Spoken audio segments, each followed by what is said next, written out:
年齢を重ねるほど家が整っている人の暮らしはどこか静かで落ち着きがあります。いつ人を迎えても慌てない、そんな暮らしって素敵ですよね。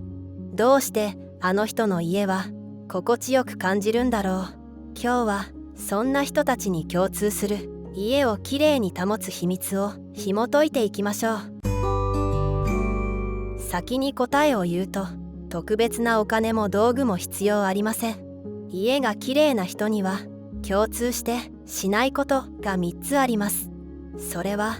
溜め込まないこと、迷いを放っておかないこと、物を増やしすぎないこと。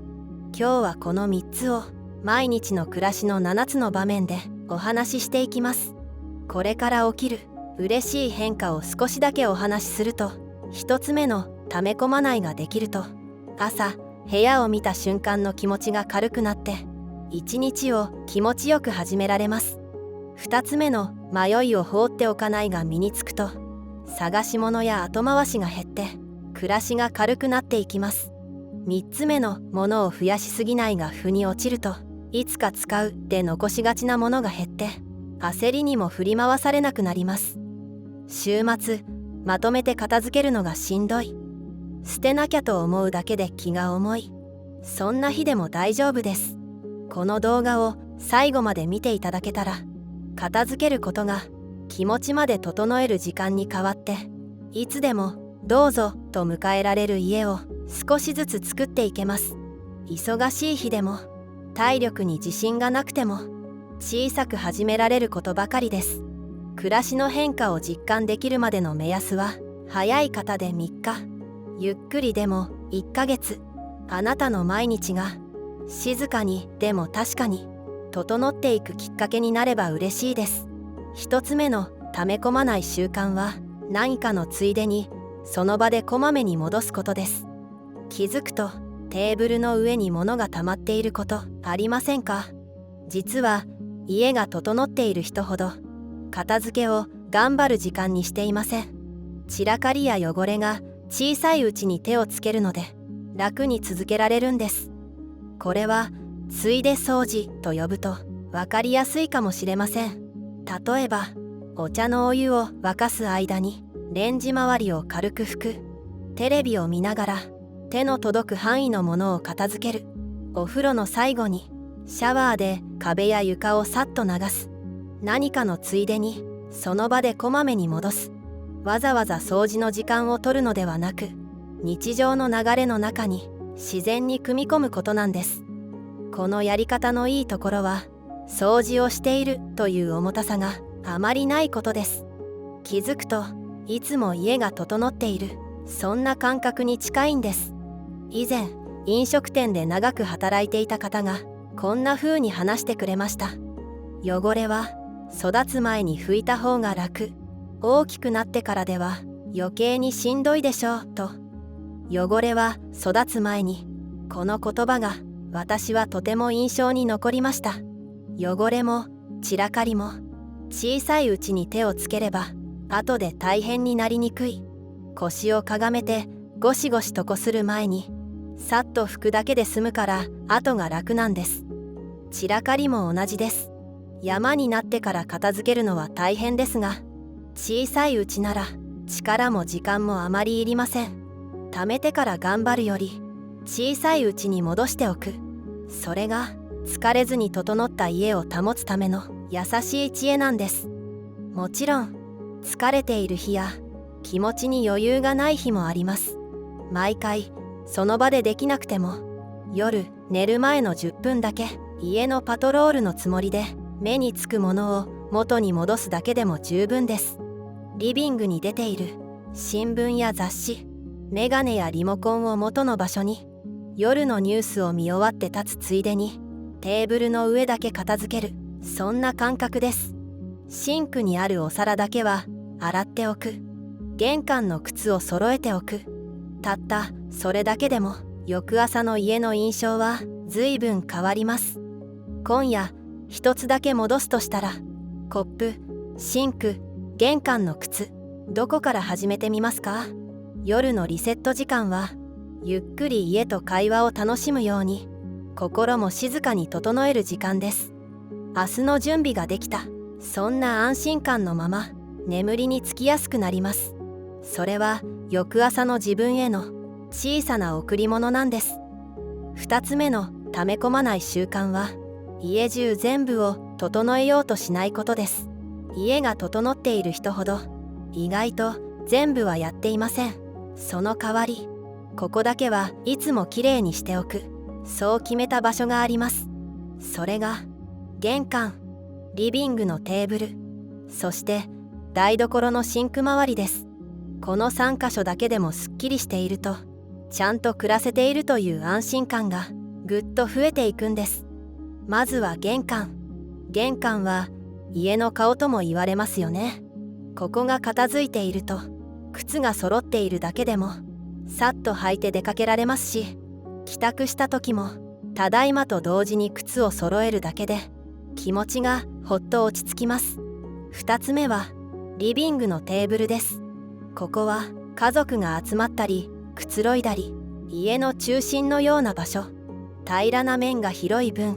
物が積み重なるとリビング全体まで散らかって見えやすいんですね。そして3つ目が台所のシンク周りです。疲れた日は使った食器をすぐに洗えなくても、水につけておくだけでも違います。水滴や洗い物が溜まっていると、それだけで台所に立つのが重たく感じてしまうからです。今日は片付けようと思った日に限って、どこから始めればいいのかわからなくなることありませんか？家中全部を相手にしようとすると、それだけで手が止まってしまうことがあります。私も昔はまさにそうでした。いつ伺っても気持ちのいい家のご近所さんがこう話してくれました。玄関だけはいつも靴を揃えたり、毎朝叩きを履くの、トイレや2階に行くたび何度も目に入る場所だから、そこが綺麗だと不思議と気分よく過ごせるの。この言葉を聞いて、全部を整えようとするよりここだけを決める方がずっと現実的だと思いました。今日一つ選ぶなら、玄関、テーブル、シンク。あなたはどこから始めますか？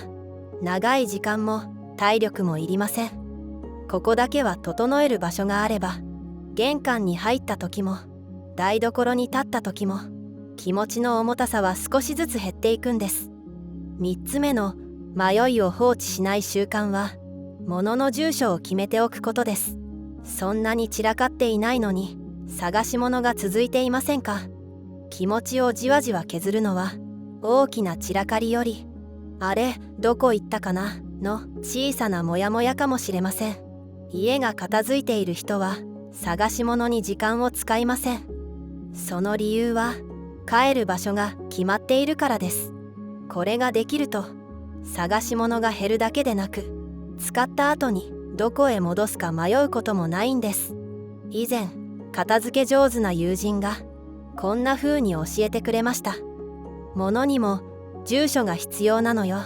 帰る場所が決まっていると家の中で迷子にならないからと、いい言葉だなと思いました。人も帰る場所があると落ち着くように、物にも戻る場所があると暮らしは静かに落ち着いていくんです。例えばメガネです。読書用、普段使い、外出用、それぞれ寝室のサイドテーブル、リビングの小さなトレー、玄関の棚など置き場所を決めておくと、探し回る時間が減っていきます。お薬もそうです。毎日飲むもの、時々使う塗り薬、それぞれ場所を決めておけば使う時に迷いませんし、家族にも分かりやすくなります。台所も同じで、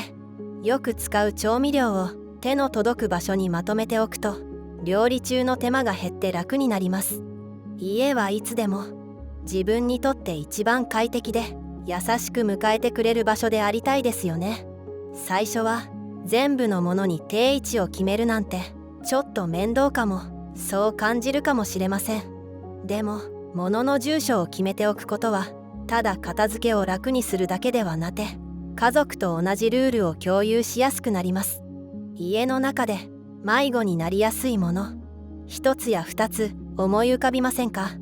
まずは普段一番よく手に取るもので、いつも何かと探しているものを一つだけ、ハサミでも懐中電灯でも診察券でも、その置き場所が決まるだけでも暮らしを整える一歩は始まります。それだけで記憶に頼らなくても自然に手が戻せるようになって、暮らしの中の安心感も少しずつ増えていくんです。4つ目の迷いを放置しない習慣は、小さな不便を見過ごさないことです。家も体も同じで、小さな不調のうちに気づく方が後がずっと楽なんです。まだ大丈夫、後で直そう、そう思っているうちに面倒な困りごとになっていたことありませんか？ちょっとした不具合ならつい後回しにしてしまいがちですよね。例えばシンク下の配管周りに残った水滴、ポタポタ落ちる水をそのままにしていませんか？放っておくとシミになったり、周りまで湿ってカビが広がりやすくなります。でも気づいた時にさっと拭いたり、早めに修理しておけば後から大きな手間にはなりません。ドアの開け閉めでギーギーと音がしたり、動きが重くなってきた時も要注意です。そのまま使い続けるとネジが緩んでもっと動きが悪くなることがあります。そういう時は少し油をさしたり、早めに部品を変えればまた快適に使えるようになります。廊下の電球が切れた時も後で変えようと思ううちに暗い足元のままで転びやすくなるかもしれません。家が整っている人は見た目だけでなく、こうした小さな不具合や使いにくさにも早めに気づいて手入れをしています。そして困りごとになる前に定期的なメンテナンスでその芽を摘んでおくことも大事です。例えば季節の変わり目に家の中を見直しておくこと、冬の前には暖房器具を軽く拭く、夏の前には扇風機やエアコンのフィルターを確認しておく。そんな日頃の点検だけでも後で慌てることは随分減っていきます。片付けというと物を減らすことや見た目の整理整頓に目が向きがちですよね。でも片付けとは毎日を気持ちよく過ごすための環境づくりそのものです。家を長持ちさせることは暮らす人の安心や安全も守ってくれます。だからこそ自分の体をいたわるように家のちょっとした不調にも気づいてあげる。そうした違和感を見過ごさないことは